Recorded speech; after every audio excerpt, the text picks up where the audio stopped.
The ancients said, all health lies between heaven and earth. All energy of the universe is available to us humans. If we look deeply enough into this, and particularly the meaning of energy, we will find that we and the whole universe are just frequencies and light. The universe is first of all spiritual, akashic, pure energy, intelligent vibration. Matter comes in the end. Reverse our modern superficial world vision of matter first, and we have the key to a cosmic understanding of our true reality. And if we look at matter, even matter has its own way to build itself, so to say, from the finest to the grossest. Water can be invisible gas, volatile and visible steam, liquid and visible water, solid and visible ice. Everything is built according to a simple principle. The less manifest something is, the higher is its energy. Essential oils in their volatile character are nearer to this hidden invisible energy, the cosmic intelligence or prana of the universe. Here a quote from Albert Einstein on this. Concerning matter, we have all been wrong. What we have called matter is energy, whose vibration has been so lowered as to be perceptible to the senses. There is no matter. There is only energy. End of quote. And we, with our human bodies, are not different from this. We are just subtle bodies at first. Our bodies electric in a modern sense. Quote, our bodies are made up of dynamic, pulsing electromagnetic fields of pure potential. The health of our electrical system deeply informs our physiology and the functioning of every organ and system in the body. Everything in the natural world, the sun, the forests, mountains, rivers, oceans, plant life, the moon and stars, is electromagnetic in nature, teeming with electrical energy and information. End of quote. Plant medicine of our ancestors has ever been connected to the realm of nature, the subtle realm, where healing was first of all an act of restoring and rebalancing the subtle energies and the vitality in the human system. Essential oils are full of highly charged electromagnetic particles stemming from the core of the medicinal plant. They are like the mitochondria in our cellular system, and they serve as energy batteries and defense as well as attraction devices of the plants. Used in the right way, they enhance our own electromagnetic health, raising our vibrations by eliminating toxins and resistances which impede the inner natural flow of our energies.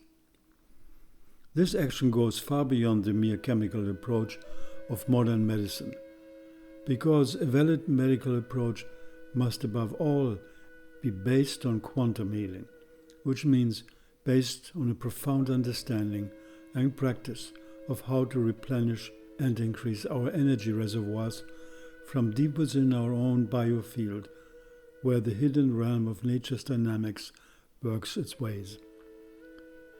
Nature has an infinity of ways to help us in our quest, and medicinal plants, with their essential oils, are meant for this.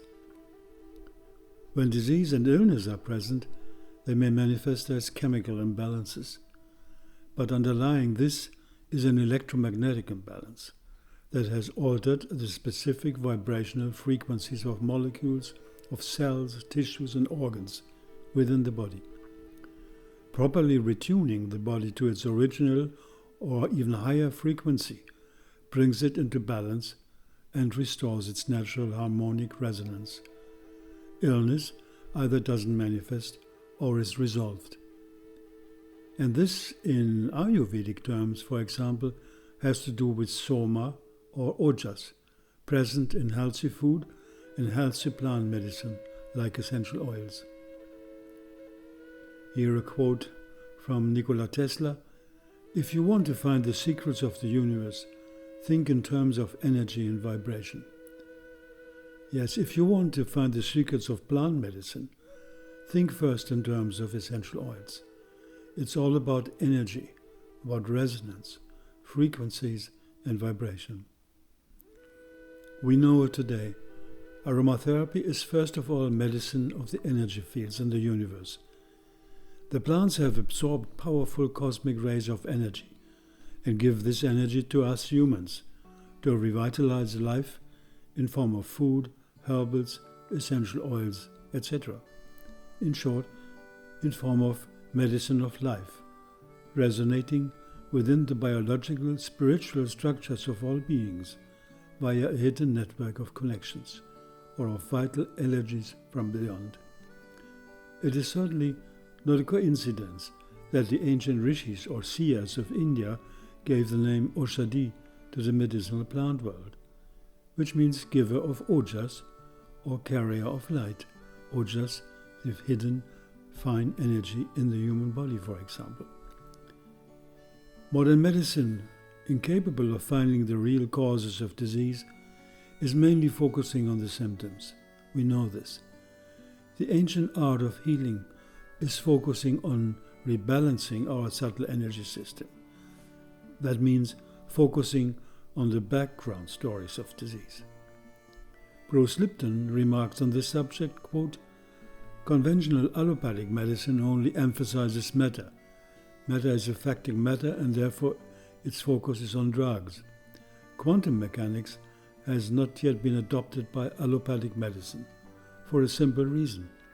The business pursuits of the pharmaceutical industry do not want to have energy healing because it has no commercial value to them." And here another quote from the Quantum University in the USA. "Quantum physics allows the scientific recognition of energy medicine, and at the same time the inclusion of many ancient and modern therapies relating to subtle energies in the select world of medicine, where only pharmaceutics and surgery have been adopted." So then, only pharmaceutics and surgery? A few decades of pharma and allopathy? Allo, by the way, means other in Greek, the other medicine, often working against a good million of years of plant alliance with human beings on our planet? It looks a bit arrogant for me. Nature has so many ways to express itself in multiple energy patterns. One of these, for example, is the vortex, or we can also say the hidden churning dynamics of the plant. If we want to think of energy cycles, dynamics of consciousness, secrets of evolution, we also have to think of the vortex. The vortex is omnipresent in plant life. It is life itself also. It is unfoldment, is the eternal repetition together with the eternal change. It is the sameness, meaning unity, in the never-ending cycles of differentiation. Because nothing can be the same all the time, and nothing can change all the time. The vortex dynamics is coming back to myself. Coming back to myself, I create again and again, like says the Bhagavad Gita. We can only say everything we get from a plant on our planet Earth has a kind of vortical dynamics, hidden within its own structure.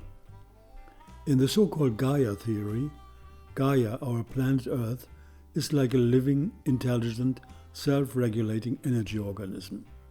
So, all plants, animals, human beings, atmosphere, oceans, all are interconnected and form the organs of this Earth, whose deity is Gaia. When human beings or animals turn sick, when their brain emits chaotic energies and their behavior becomes destructive, Gaia sends them the specific healing plants needed for the re-establishment of harmony. The plants, and particularly the oils, have a specific role to play in the circle of energy exchange among all beings. Thus Gaia maintains the universal homeostasis. Gaia, our planet, contains just the right mixture of light, of size, of matter and energy to attract the invisible impulses of life, of prana, and thus become one of the most miraculous hubs for evolution of life and consciousness in the universe. We know this since old. All healing starts with energy. Increasing our energy is the first step for overcoming disease. Plant medicine is above all first energy medicine. The healthier a plant is, the higher is its energy. The more it can participate in our healing. The biochemistry of matter of a plant is one thing. The energy it contains and exhales is another one. The biochemistry of disease is one thing. The message it conveys is another one. Taking away a symptom through medicine is one thing. Reaching out to the subtler energy levels behind is something else. The real background story behind essential oils as energy medicine partners and allies for human health is written in what we can call the ethnobotanical Akasha Chronic, the sacred chronic of all cultures and their alliance with nature. All ancient cultures have participated in this with their countless healing methods in partnership with the plants. Research scientist Jim Oshman, who wrote the famous book Energy Medicine, refers to natural substances from the plant kingdom. He calls them energetic pharmacology, as distinguished from the chemical pharmacology. Here's a quote: "Essential oils produce coherent frequencies that are naturally tuned to the health of our bodies. Pharmaceuticals and synthetics do not." End of quote. We can say, in its essential oil, the medicinal plant expresses very directly its subtle energy level and links itself back to its origin in the unmanifest cosmic divine strata of creation. And this has also to do, in its physical expression, with the amazing, direct and unfiltered influence of aromatic molecules on major organs in our body, especially man's brain centers. For example, the amygdala, the pineal gland, the hypothalamus. The olfactive, energy-restoring plant medicine of aromatherapy expresses in its subtle, vibrant molecules the ancient as above, so below principle of alchemy and of all primordial healing methods. This means, in terms of essential oils, fragrance and volatility, the major markers of essential oils link the earth and the air and space elements together. Take, for example, the essential oil of elemi. The name elemi comes from the Arabic language meaning above and below. It reminds us that this sacred resin from the elemi tree supports our well-being on both the spiritual and the physical planes. The spirit of the sacred and of meditation surrounds essential oils since ages, and especially those ones stemming from resins, like in this case here elemi, and the resins from the oils like frankincense, myrrh, benzoin, palo santo, etc. They all have always been easily associated with fumigation and with purification. The special mind setup they create is vertical, like the smoke that rises to heaven. Vertical means also away from the boundaries of worldly airs and affairs, and their accompanying strife and strain, back into the depths of the soul, where we are in contact with our natural inner joyfulness. Essential oils like elemi and many others have that power to uplift human awareness to that other level by freeing the nerves from excessive tension, allowing us to focus on the underlying transcendental unity of ourself. Here's a quote from Kat Morgenstern. The ancient regarded the fragrant resins and oils as sacred and considered them the lifeblood of the plant, the carrier of its soul, and burned them ritually as a sacrifice to the gods.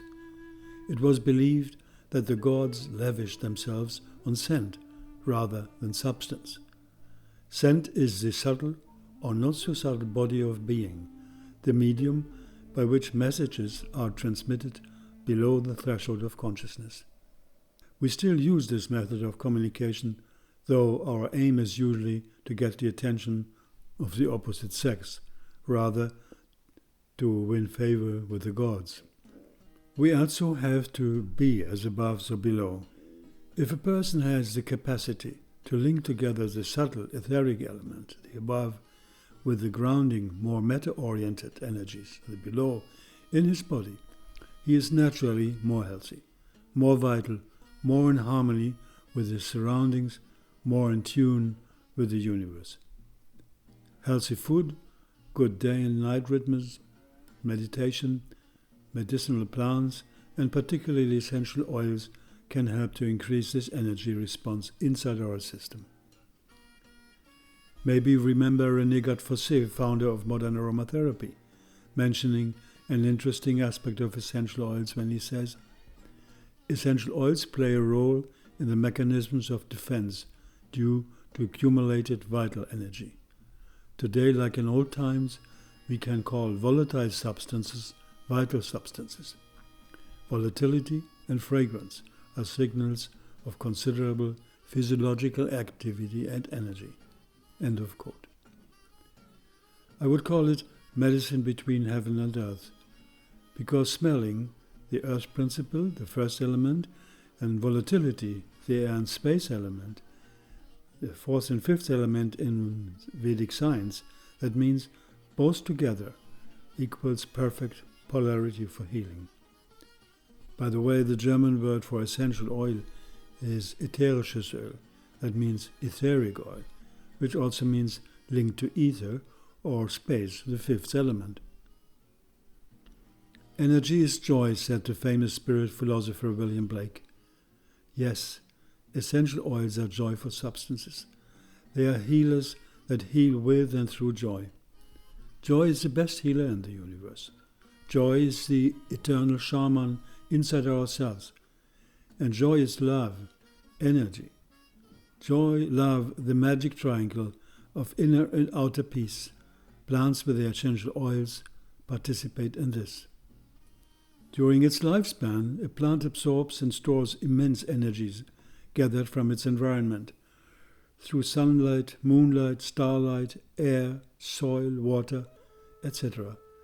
When we use a plant or its essential oil, this energy is released and circulates throughout our physical body and into our auric or energy field.